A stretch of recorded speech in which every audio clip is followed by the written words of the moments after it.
ঘরে থাকা সাদা পোলাও দিয়ে কিভাবে ফ্রাইড রাইস তৈরি করলাম দেখতে থাকুন, সাথে থাকুন, লাইক কমেন্ট শেয়ার করুন।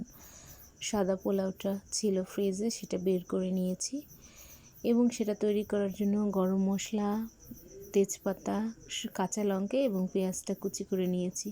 পেঁয়াজটা একটু সুন্দর করে কুচি করে নিয়েছি। সব কয়টা মশলা একসঙ্গে রেডি করে নিলাম।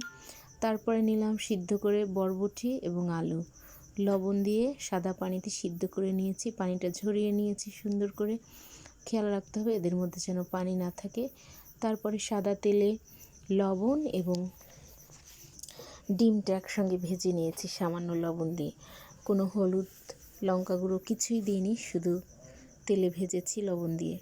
এরপরে কড়াইয়ের মধ্যে সমস্ত মশলাগুলি দিয়ে ভাজতে ভাজতে যখন সুন্দর একটি কালার চলে এসেছে, তার মধ্যে দিয়ে দিলাম ডিম ভাজি এবং বরবটি আর আলু সিদ্ধ। সেগুলো দিয়ে হালকা নেড়ে চেড়ে এরপরে যখন সেটার থেকে ভাজা হয়ে গেছে, তারপরে তার সঙ্গে সেই সাদা পোলাওটা ছিল, সেই পোলাওটা অ্যাড করে দিয়েছি।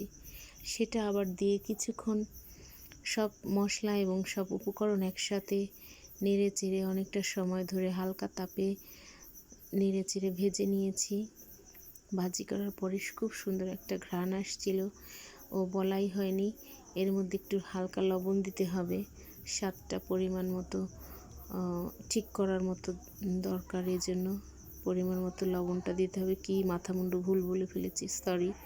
এরকমভাবে বাচ্চাদের জন্য নতুন নতুন ঘরে থাকা উপকরণ দিয়ে নতুন নতুন খাবার তৈরি করে দিতে পারেন। বাচ্চারা খুশি হবে এবং আনন্দের সহিত সেটা খেতে পারবে। ধন্যবাদ দেখার জন্য।